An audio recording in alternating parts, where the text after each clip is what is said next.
एक ईश्वर में आपका स्वागत है। आज हम अपने युग चक्र पर विचार करेंगे।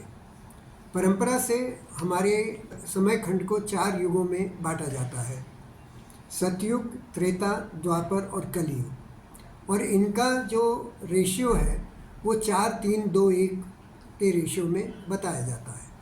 यदि सतयुग 400 वर्षों का, तो त्रेता 300 वर्षों का, द्वापर 200 वर्षों का और कलयुग 100 वर्षों का। इन युगों को निर्धारित करने के लिए हम 2 सीढ़ियों में चलेंगे। पहली सीढ़ी में हम 3 दिव्य पुरुषों, वैवस्वत मनु, भगवान राम और कृष्ण का समय निर्धारित करेंगे और फिर इनके समय के आधार पर हम युगों को बांटेंगे। वैवस्वत मनु, राम और कृष्ण का समय निर्धारित करने के लिए हमारे पास 3 प्रकार के साक्ष्य मिलते हैं: खगोल, पुरातत्व और वंशावली। खगोल में जो आसमान में तमाम ग्रह और तारे, नक्षत्र घूमते रहते हैं, उनके बारे में हमारे शास्त्रों में विवरण दिया रहता है और उस विवरण के आधार पर निकाला जा सकता है कि वो घटनाएं कब की हुई होंगी।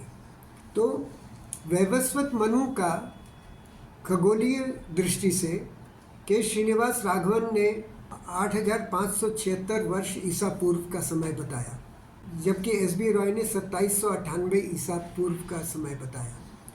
तो खगोल के दृष्टि से 8500 और 2700 के बीच का कोई भी समय हम मान सकते हैं कि खगोल शास्त्र के अनुसार वैवस्वत मनु का सटीक बैठता है।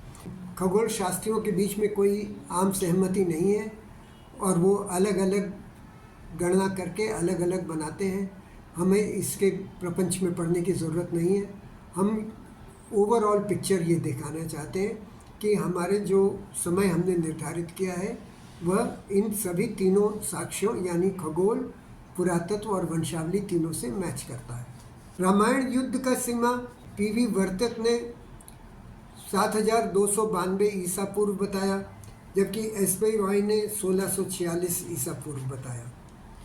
और महाभारत युद्ध को सुबोधदेव मुखोपाध्याय ने 3300 ईसा पूर्व बताया और एस.बी. रॉय ने 1124 ईसा पूर्व बताया। तो इन 3 दिव्य पुरुषों का खगोलीय दृष्टि से हमें एक आकलन मिल गया कि ये कब ये घटनाएं हुई होंगी। दूसरा विषय बनता है पुरातत्व का। वाल्मीकि रामायण में कहा गया कि अयोध्या नाम का एक नगर है जो समस्त लोकों में प्रसिद्ध है। उस नगर को स्वयं भगवान मनु ने बनवाया और बसाया। तो अब ये देखिए कि नगर शब्द का उपयोग किया गया। नगर का मतलब जहाँ मकान हो, सड़कें हो, चहारदीवारियाँ हो, स्ट्रक्चर्स होने चाहिए। और हमारे इतिहास में ऐसे स्ट्रक्चर्स केवल सिंधु घाटी सभ्यता में अर्लीस्ट मिलते हैं। हम ये मान के चलते हैं कि वाल्मीकि रामायण में जो बताया गया भगवान मनु ने सबसे पहले शहर बसाया, वह सिंधु घाटी सभ्यता के शुरुआती दौर का ही समय रहा होगा और यह दौर 3500 ईसा पूर्व माना जाता है। इसलिए हम ये कह सकते हैं कि पुरातत्व के आधार पर वैवस्वत मनु 3500 ईसा पूर्व हुए होंगे। भगवान राम के बारे में पुरातत्व का कोई विशेष विवरण इसलिए नहीं मिलता क्योंकि वे भगवान कृष्ण और वैवस्वत मनु के बीच में हुए और उनके डिटेल कोई हमें ठोस नहीं मिलती। आगे चलते हैं तो कृष्ण की कहानी में बताया गया है कि उनको किसी समय द्वारका में अशुभ संकेत मिले और उसके बाद कृष्ण ने यादवों को लेकर के द्वारका को छोड़ दिया और समुद्र ने द्वारका को डुबो दिया। द्वारका को डुबोने का यह समय लगभग 1500 ईसा पूर्व माना जाता है। तो इसलिए हम ये कह सकते हैं कि पुरातत्व के आधार पर जो कृष्ण का समय है वो 1500 ईसा पूर्व बैठता है। तीसरा हमारा बिंदु वंशावली का है। हमारे ट्रेडिशन में राजाओं की लिस्ट बनी हुई है कि किस राजा के बाद कौन से राजा हुए, किसके बाद कौन से राजा हुए। तो हमारे लिए रेलेवेंट है सुमित्र नाम के एक राजा हुए जिनको महापद्मनंद ने पराजित किया था 362 ईसा पूर्व में। सुमित्र से 30 सीढ़ी पूर्व बृहदबल नाम के राजा हुए थे और बृहदबल ये सब इक्ष्वाकु वंश के राजा हैं और बृहदबल को अभिमन्यु द्वारा महाभारत युद्ध में मारा गया था। तो यदि सुमित्र 362 ईसा पूर्व में हुए तो 30 पीढ़ी अगर 25 वर्ष की एक पीढ़ी माने तो 750 वर्ष इसके पहले बृहदबल हुए, जो कि 1112 ईसा पूर्व में बृहदबल का समय निर्धारित हो जाता है। फिर बृहदबल से 35 पीढ़ी पूर्व भगवान राम हुए। 35 पीढ़ी को 25 वर्षों से गुणा करें तो 875 वर्ष हुए और 1112 ईसा पूर्व में 875 जोड़ें तो 1987 ईसा पूर्व भगवान राम का समय निर्धारित हो जाता है। और भगवान राम से 81 पीढ़ी पूर्व भगवान इक्ष्वाकु हुए और उसमें 81 पीढ़ी यानी कि 2025 वर्ष जोड़ दें तो 4012 ईसा पूर्व में इक्ष्वाकु का समय निर्धारित हो जाता है। अब हम तीनों साक्ष्य के आधार पर समय का निर्धारण कर सकते हैं। वैवस्वत मनु खगोल शास्त्र के अनुसार 8576 से 2798 ईसा पूर्व, इसके बीच में कोई भी हो सकता है। पुरातत्व 3500 ईसा पूर्व जब ये पहले शहर बने और वंशावली 4012 ईसा पूर्व। तो तीनों का सम्मिलित अगर हम देखें तो 4000 से 3500 ईसा पूर्व लगभग वैवस्वत मनु का समय बनता है, या हम मान सकते हैं वार्ता के हिसाब से 3500 ईसा पूर्व। भगवान राम का खगोल शास्त्र के हिसाब से 7292 से 1646, वंशावली के हिसाब से 1987, कुल मिलाकर 2000 ईसा पूर्व का समय भगवान राम का बनता है। और कृष्ण का 3500 से 1124 ईसा पूर्व खगोल शास्त्र के आधार पर, पुरातत्व के आधार पर 1500 और वंशावली के आधार पर 1112। तो भगवान कृष्ण का समय बनता है 1500 से 1100 ईसा पूर्व, या हम 1500 ईसा पूर्व व्यवहारिक रूप से बातचीत करने के लिए मान सकते हैं। अब हमारे पास ये 3 दिव्य पुरुषों का समय निर्धारित हो गया। वैवस्वत मनु 3500 ईसा पूर्व, राम 2000 ईसा पूर्व और कृष्ण 1500 ईसा पूर्व।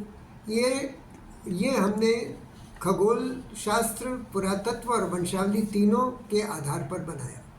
अब इन 3 तिथियों से हम युगों की गणना कर सकते हैं। महाभारत में कहा गया कि त्रेता युग के प्रारंभ में सूर्य ने अपने पुत्र मनु को शिक्षा दी और मनु ने संपूर्ण जगत के कल्याण हेतु शिक्षा अपने पुत्र इक्ष्वाकु को दी। तो त्रेता युग का प्रारंभ भगवान मनु या इक्ष्वाकु के समय हो गया।